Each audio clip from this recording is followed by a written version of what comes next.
Yes, Madam Chair.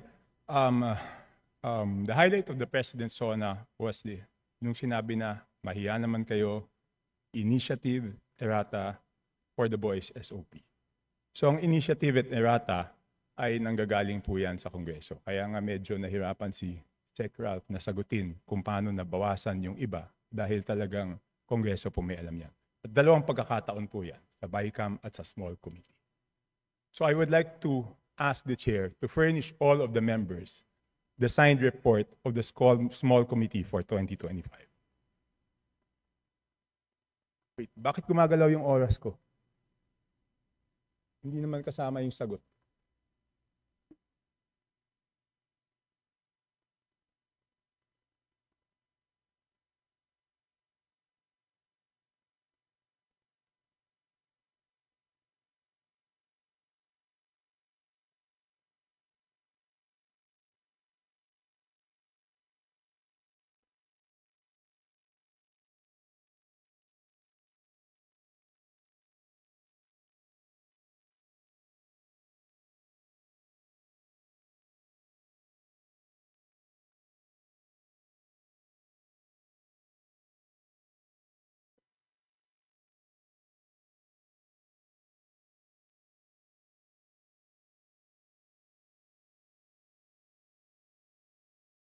Thank you very much, Representative Chanco. The request will be put under consideration and we will let you know if it's possible to... No. Madam Chair, why should it be put under consideration? This is of public record. This is in accordance with our rules. That all committee reports must be given to all members. And that shouldn't be taken against my time because you're telling me that, teka, balik natin yung oras ko kasi sinasabi na that will be taken into consideration. It should not be taken into consideration. Madam Chair, allow me to read this, no? Declaration of Principles and Policies. Section number 2 of our rules. Public office is a public trust. The House of Representatives and every member thereof are accountable to the people at all times. I will not read the ending portion. Number 3, efficient and effective access to and dissemination of appropriate and accurate information are imperative in lawmaking. So why should it be taken into consideration, Madam Chair?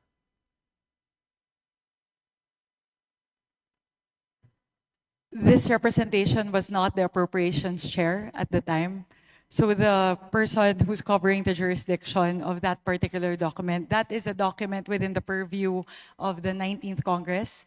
Given that we've now crossed over to the 20th Congress, we would need to consider that request. Madam Chair, that's not acceptable. This is public records. Pareho pa naman yung COMSEC natin. At yan dapat linalagay sa archives. Do I have to read the rules again regarding archives of all documents? So may ang daming violation, Madam Chair. Walang record, hindi binigay. Ngayon, it's not readily available. Walang record sa archives. Ano to, sikreto? Again, this representation was not the appropriations chair. Let's ask the committee secretary, where are the signed records of the 2025 small committee report?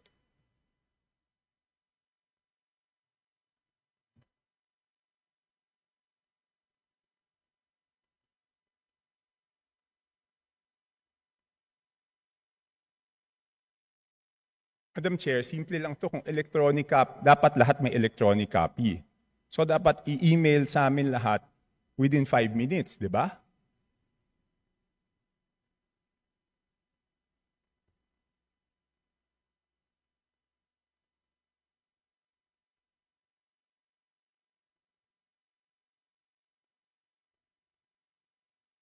Meeting suspended. As a response to the Honorable Chanco, we will look into the records and look at the particular item. The subject matter of today's hearing is the briefing on the 2026 budget. So this is an internal matter that may be taken up with the Committee on Appropriations separately. So Madam Chair, starting Wednesday, tatanungin natin yung mga departamento, paano nila ginastos yung budget nila. Paano natin sila tatanungin kung paano nila ginastos yung budget nila kung hindi natin alam paano sila nabawasan at paano sila nadagdagan?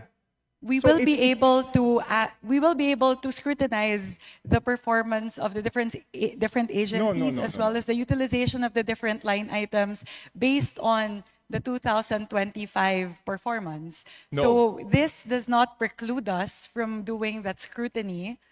Meron ba o wala? We would Mer- have to look into the records. How May can- I ask exactly what you are asking for? The small committee report of the 2025 budget. Let us just ask the COMSEC kung meron o wala. Kung meron, why was it not filed sa archives based on our rules 15 days after? So meron ba o wala? Simple. Kung meron, bakit hindi na-file sa archives? Kung wala, I will let you proceed, Madam Chair. I will not hold.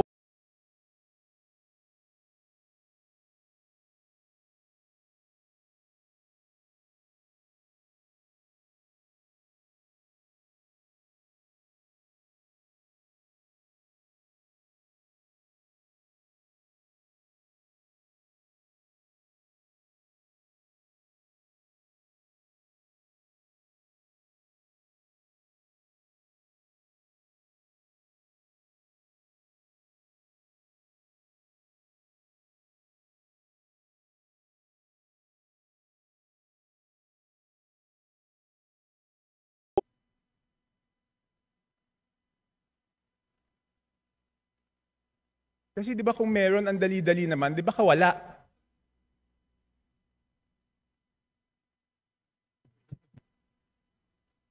So the small committee is subsumed within the Committee on Appropriations, and it is the Committee on Appropriations who's required to submit the committee report. In this case, the report and the output of the Committee on Appropriations is the HGAB.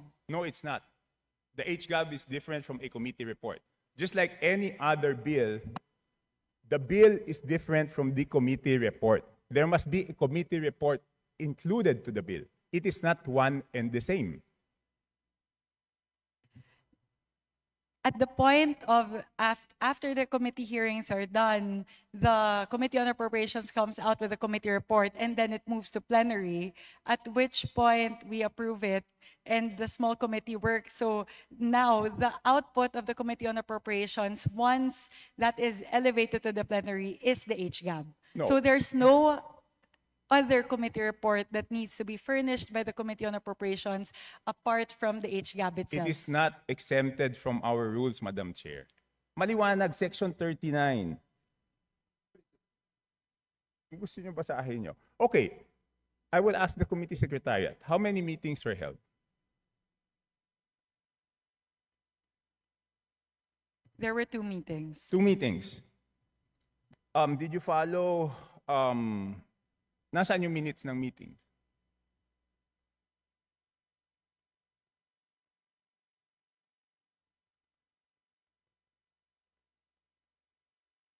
Where were the meetings held? What date?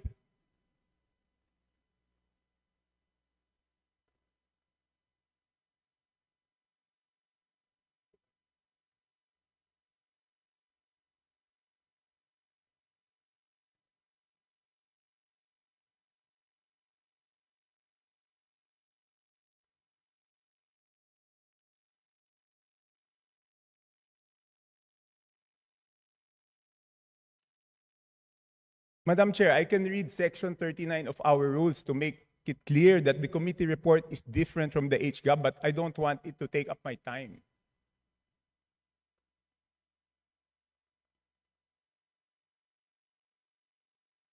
Iba po yun eh, kasi tignan nyo yung BICAM. Di ba may BICAM report? Doon sa BICAM report, teka muna, ba't umaandar yung oras ko? Hindi pa nila natatapos yung isyong rineraise ko. Doon sa BICAM report, nakasulat, okay, yung BICAM report, pinipintasan natin. Pero yung BICAM report, may nakasulat doon kung alin yung nabawasan, alin yung nadagdagan. Dito sa HGAB, wala tayong makita kung alin yung nabawasan, alin yung nadagdagan.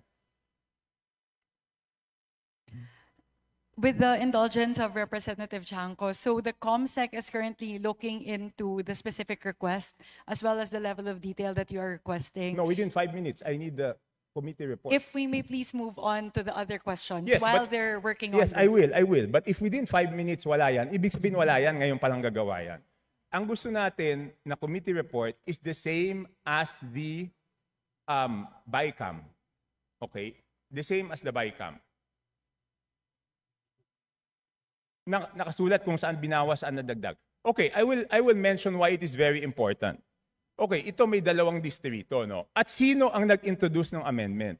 May dalawang distrito, hindi naman to kasalanan ng congressman doon sa distritong yon. Ang NEP nila is 2.530 billion. And then, pagdating sa GAA, naging 20.999 billion. Isa pa, 1.508583 billion sa NEP. Pagdating sa GAA, 20,795. So, tapos, ang pinasok lang sa BICAM dito is 5 billion and 4 billion each. So, ang napasok dun sa small committee is 13 billion. Dun sa isa, yung isa 14 billion. So, sino yung nagpasok ng 13 billion na yun at saan tinanggal yun?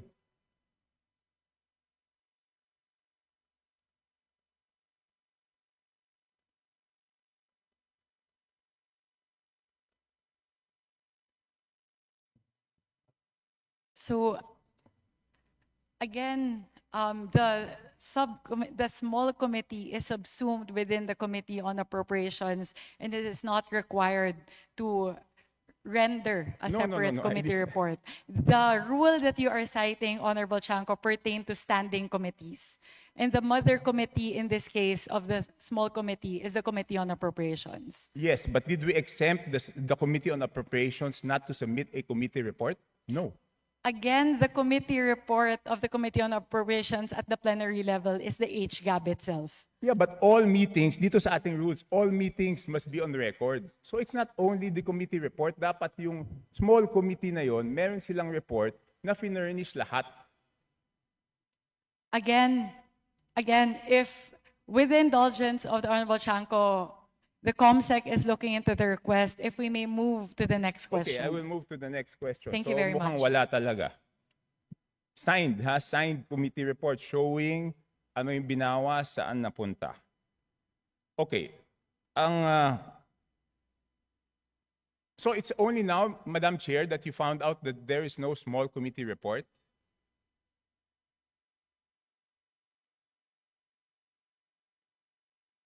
Madam Chair, it's only today that you found out that there's no small committee report?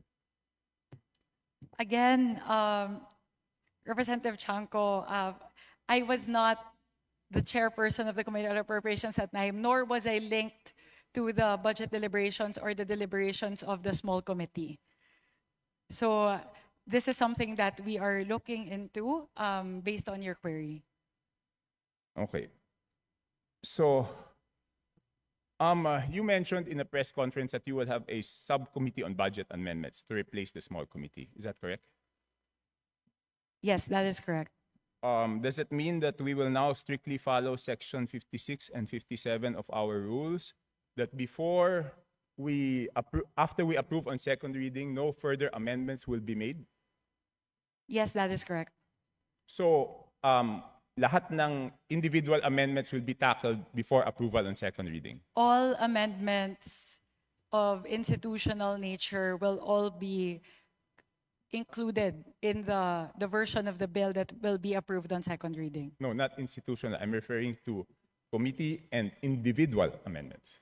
Technically speaking, yes, both committee and individual amendments as moved, as tackled during the period of amendments in the plenary. So after the second reading, wala na pong babaguhin? Yes, that is correct. Okay. Sumunod, sino po ang mga miyembro ng small committee at paano sila pinili? As of now, it's an ongoing discussion. It will not be small. The subcommittee on budget amendments. Yes. So we are looking into representatives nominated by each of the political parties, plus the party list coalition, plus members of the minority. So we are looking at least 10 members. So discussions are still ongoing, so I'm unable to say definitively how many the members are and who the members are. So sinabi niyo po, political parties, majority, minority. That is correct. Bakit wala pong representative ang independents?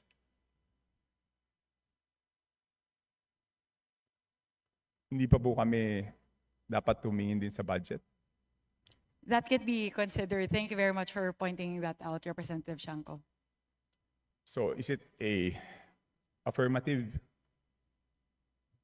that the independents will be represented?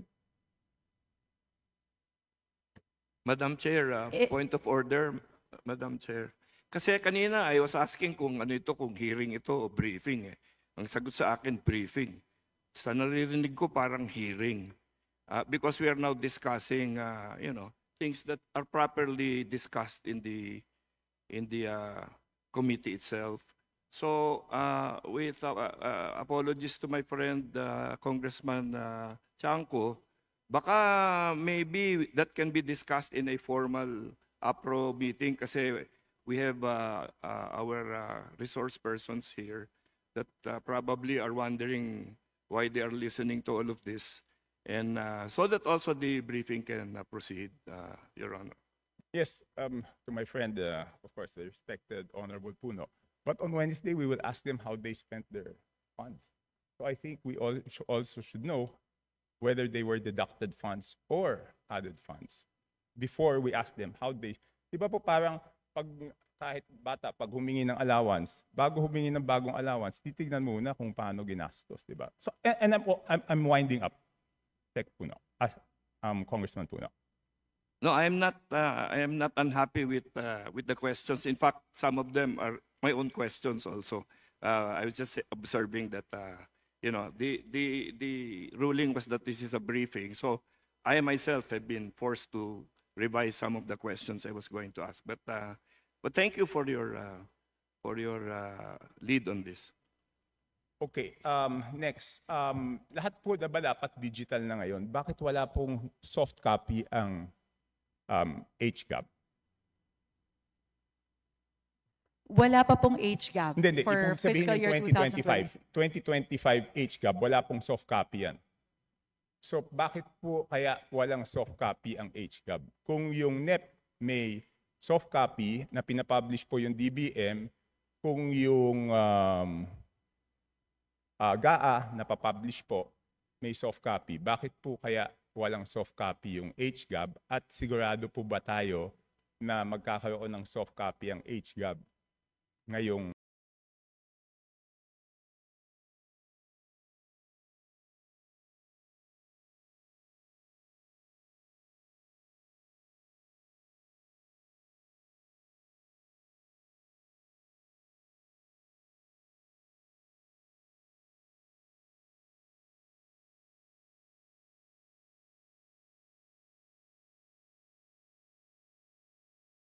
moving more towards a digital format which will render to the members of the House. Okay, yun lang po. So you commit that doon sa 2026 budget, meron na pong soft copy Yes, we commit. ng after third reading. Yes, we commit. Okay. So thank you po. 3 minutes na lang po, tapos na yung 5 minutes. So dapat matanggap na namin yung email ng small committee report, Madam Chair. Again, we will revert back to you on that, Honorable Chanco. Again, the committee secretariat is looking into that.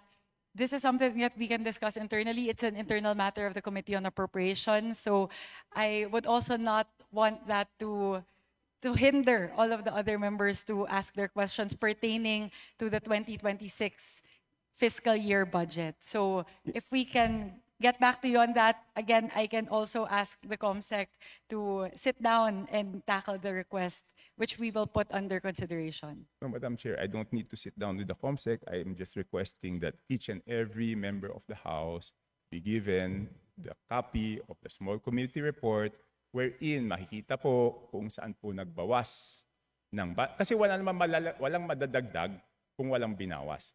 So yun lang po ang hinihingi ko, pakita lang kung saan binawas at saan dinagdag.